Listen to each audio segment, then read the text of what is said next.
இன்னைக்கு நாம தேட போற விஷயம் ரொம்பவே வித்தியாசமானது. புதிய விஷயங்களை கத்துக்கிறதுல ஆர்வம் காட்டுற உங்களுக்கு இன்றைய இந்த ஆழமான உரையாடல் ஒரு அற்புதமான அனுபவமா இருக்க போகுது. கண்டிப்பா. அதாவது வெறும் ஒரு இடத்தோட வரலாறு மட்டும் நாம பேச போறதில்ல. ஆமா, நாம இன்னைக்கு அலச போற குறிப்புகள் எல்லாமே தமிழ்நாட்டுல தஞ்சாவூர் மாவட்டத்துல இருக்கிற கதிராமங்கல வனதுர்க்கை அம்மன் கோயில பத்தினது. சரி, இத சற்று விரிவாக பாப்போம். இது வெறும் ஒரு பழமையான கோயிலின் வரலாறு மட்டும் கிடையாது. சோழர் கால கட்டிடக்கலை, தமிழ் இலக்கியம், அப்புறம் மக்களின் அசைப்ப முடியாத நம்பிக்கை, இது எல்லாமே எப்படி ஒன்றோடொன்று பின்னி பிணைஞ்சிருக்கு அப்படிங்கறத பத்தின ஒரு தேடல். இதுல மிகவும் ஆச்சரியமான விஷயம் என்னன்னா, ஒரு குறிப்பிட்ட இடம் எப்படி பல்வேறு காலகட்டங்களை சேர்ந்த புராணங்களையும் வானியல் சாஸ்திரங்களையும் தன்னுள் அடக்கி வச்சிருக்கு அப்படிங்கிறது தான். இன்னைக்கும் மக்களின் அன்றாட பிரச்சனைகளுக்கு அது ஒரு உளவியல் ரீதியான தீர்வா எப்படி அமையுதுன்னு பார்க்கறது ரொம்ப சுவாரஸ்யமா இருக்கு.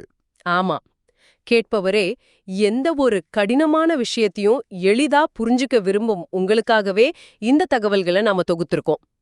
சரி, முதல்ல இந்த கோயிலோட அமைப்பு, அப்புறம் அந்த சிலையோட தனித்துவத்துல இருந்து ஆரம்பிக்கலாம்.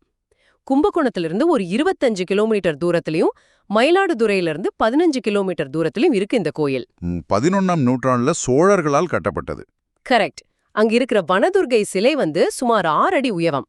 ஆனா இதுல என்ன ஒரு முரண்பாடுனா, வழக்கமா துர்க்கை அப்படின்னாலே வடக்கு அல்லது மேற்கு நோக்கி ரொம்ப உக்கிரமா இருப்பாங்க இல்லையா? ஆமா, பொதுவா சின்ன வாகனம் அல்லது மகிஷாசுரன் மேல நின்னுட்டு இருப்பாங்க. அதுதான். ஆனா இங்க கிழக்கு நோக்கி ஒரு தாமரை பீடத்துல, அதாவது பத்ம பீடத்துல ரொம்ப அமைதியா உட்கார்ந்திருக்காங்க. இத கேட்கும்போது எனக்கு எப்படி தோணுதுன்னா, ஒரு வழக்கமான சூப்பர் ஹீரோ திரைப்படத்துல பெரிய போரெல்லாம் முடிஞ்சதுக்கு அப்புறம் கதாநாயகன் முற்றிலும் மாறுபட்ட ஒரு அமைதியான புது அவதாரத்துல தோன்றுவார் இல்லையா? அது மாதிரி ரொம்ப சுவாரஸ்யமா இருக்கு. ரொம்ப அழகான ஒரு ஒப்பீடு இது. இதனை பெரிய படத்துடன் ஒப்பிட்டு பார்த்தால் நமக்கு சில விஷயங்கள் புரியும். பாத்தீங்கன்னா, தாமரை அப்படிங்கிறது பொதுவா லக்ஷ்மி தேவியுடன் தொடர்புடைய ஒரு குறியீடு. செல்வத்துக்கும் அமைதிக்கும் உரியது. ஓஹோ, ஆமாம். ஆனா துர்க்கை என்றாலே அரக்கர்களை அழித்த உக்கிரமான சக்தி.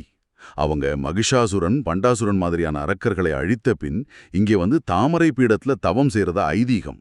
அதனால இது உக்கிரமும் அமைதியும் கலந்த ஒரு தனித்துவமான குறியீடா மாறுது. வாவ்!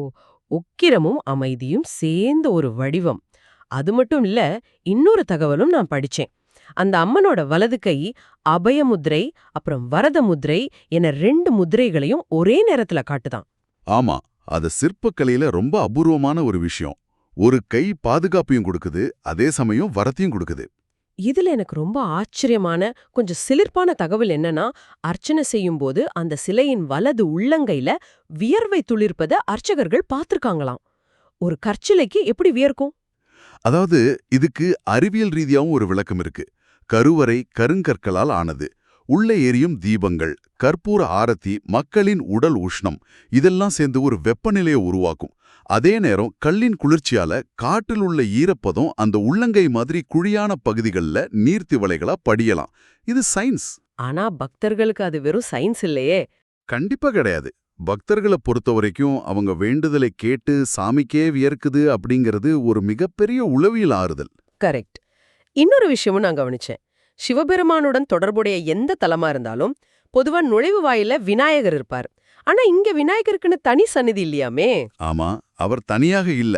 அவர் அம்மனின் உள்ளேயே அடங்கம் அப்படிங்கிறது இங்க உள்ள ஒரு அபூர்வமான நம்பிக்கை. இந்த அம்மனையே முழுமுதற் சக்தியா, ஆதிசக்தியா மக்கள் பாக்குறாங்க. ஓ, அதனாலதான் விநாயகரை தனியா வைக்கல. ரொம்ப சுவாரஸ்யமா இருக்கு. சரி, அடுத்ததா நாம இந்த ஊரோட பேர் காரணம் மற்றும் அதுக்கு பின்னாடி இருக்கிற புராண கதைகளுக்கு வருவோம்.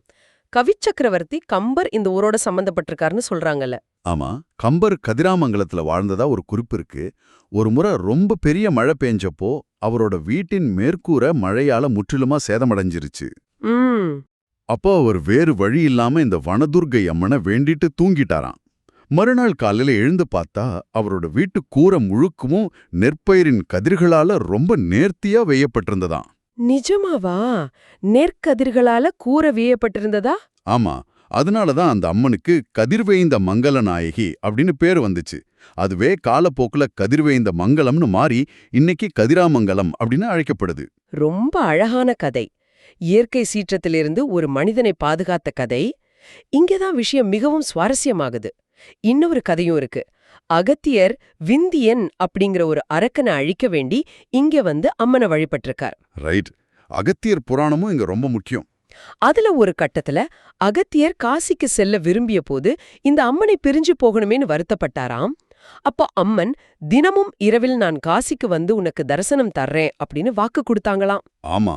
அதுக்காகவே அந்த அம்மன் தினமும் காசிக்கு போயிட்டு வரதுக்கு வசதியா கோயிலின் மேற்கூரையில் ஒரு சிறிய துவாரம், அதாவது ஒரு ஓட்டை இன்றும் விடப்பட்டுள்ளதுன்னு குறிப்புகள் சொல்லுது. இங்க எனக்கு ஒரு மிகப்பெரிய சந்தேகம் வருது. என்ன சந்தேகம்? கேளுங்க. ஒரு சக்தி வாய்ந்த கடவுள், பிரபஞ்ச சக்தி, அவங்க நினைச்சா எப்படி வேணாலும் எங்க வேணாலும் தோன்றி மறையலாமே. அவங்க காசிக்கு செல்ல கோயிலின் கூரையில் எதற்கு ஒரு பௌதீக ரீதியான துவாரம், ஒரு பிசிக்கல் ஹோல் எதுக்கு? இது கொஞ்சம் லாஜிக்கா இடிக்குதுல்ல? இது ஒரு மிக முக்கியமான கேள்வியை எழுப்புகிறது. கேட்கறதுக்கு லாஜிக் இல்லாத மாதிரியும் தோணலாம். ஆனா இதுதான் புராணங்களில் கடவுள்களை மனித இயல்புக்கு எவ்வளவு நெருக்கமாக கொண்டு வராங்க என்பதற்கு மிகப்பெரிய சாட்சி. அதாவது ஹியூமனைஸ் பண்றதுன்னு சொல்றீங்களா? எக்ஸாக்ட்லி. அம்மன் காசிக்கு செல்ல ஒரு வழி வேணும் என்ற மக்களின் மாசற்ற நம்பிக்கையே அந்த துவாரம். தங்களுக்கு எப்படி ஒரு வீட்டுக்குள்ள போக வர கதவோ வழியோ தேவையோ அதே மாதிரி சாமிக்கும் தேவைன்னு மக்கள் நம்புறாங்க. ஓ, சாமி ஏதோ எட்டாத தூரத்துல இருக்கிற ஒரு சக்தி இல்ல, அவங்களும் நம்மள மாதிரி ஒருத்தவங்கற அந்த நெருக்கம்தான் இந்த நம்பிக்கைக்கான காரணம் சொல்றீங்களா? ஆமா. அதே போலதான் மிருகண்டு முனிவர் கதையும் நீங்க பார்க்கலாம். அவர் தன் மகன் மார்க்கண்டேயனின் ஆயுளை நீட்டிக்க முதல்ல இங்க வந்துதான் வனத்துர்க்கையை வேண்டினார்.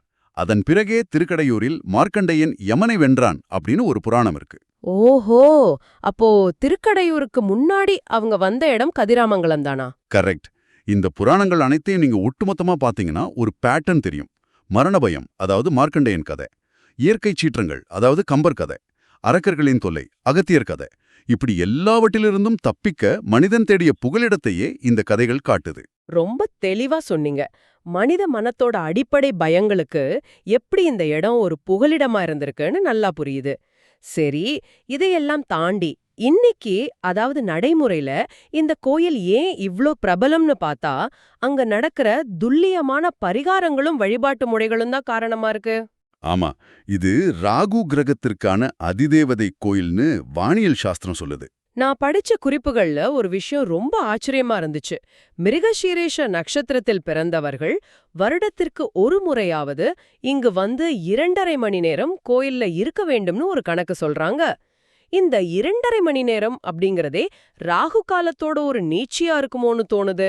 ஆமா, ராகு கால பூஜை இங்க ரொம்ப ரொம்ப விசேஷம். அது மட்டும் இல்லங்க, இங்க பரிந்துரைக்கப்படுற பிரார்த்தனைகள் மிகவும் பிரத்யேகமானவை. கேட்பவரே, இது உங்களுக்கு எவ்வளவு ஆச்சரியமா இருக்குன்னு நீங்களே சொல்லுங்க. பொதுவா நம்ம கோயிலுக்கு போனா என்ன பண்ணுவோம்? கடவுளிடம் எதையாவது பொதுவா வேண்டிக் கொள்வோம். ஆனா இங்க ஒரு மருத்துவர் மருந்து சீட்ல எழுதி தருவதை போல எந்த பிரச்சனைக்கு எந்த பூன்னு ரொம்ப துல்லியமா பிரிக்கப்பட்டிருக்கு. ஆமா, நீங்க அந்த பூக்களின் பட்டியலை பாத்தீங்கன்னா ரொம்ப ஆச்சரியப்படுவீங்க. பணப்பிரச்சனைக்கு செந்தாமரை பூ, மன அமைதிக்கு மல்லிகை, கடன் தீர சாமந்தி, குடும்ப ஒற்றுமைக்கு.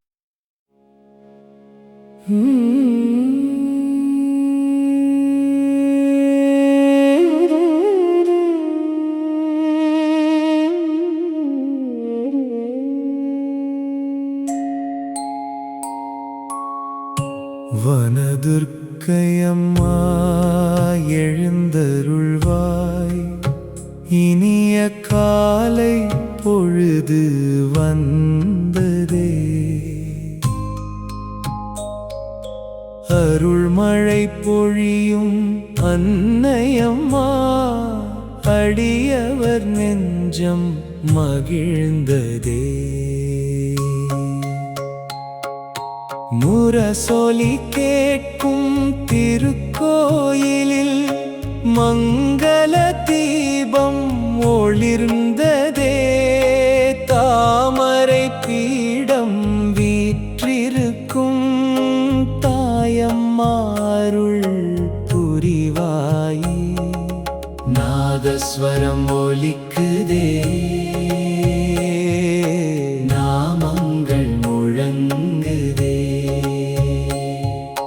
பாதமலர் பணிந்தோம் அம்மா, பாவங்கள் விலகுதே, அருள் வடிவாய் வனதுர்க்கைய